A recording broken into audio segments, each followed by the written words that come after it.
Bonjour à tous et bienvenue dans cette nouvelle vidéo.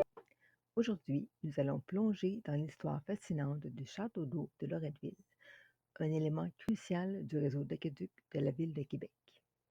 En 1845, deux incendies dévastateurs ont ravagé les quartiers de Saint-Roch et de Saint-Jean-Baptiste à Québec.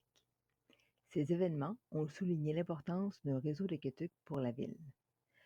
En 1852, quelques années plus tard, il fut décidé de doter Québec d'un tel réseau. Le site choisi pour la prise d'eau se situait dans les hauteurs de Loretteville. Le premier château d'eau fut érigé en 1852.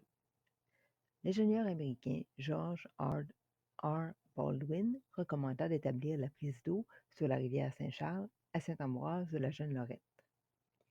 À une élévation de 140 mètres, ce site offrait une pression suffisante pour desservir le point le plus haut de Québec, la citadelle, située à 100 mètres d'altitude. Un petit barrage fut construit et l'eau fut acheminée à l'intérieur d'un bâtiment en pierre, conçu par Charles Baillarger et surnommé le Château d'eau. Sur cette carte Google, j'ai identifié les points des terrains des ruines. Côté géologie, dans ce secteur, on trouve une quantité impressionnante de gneiss, une roche métamorphique.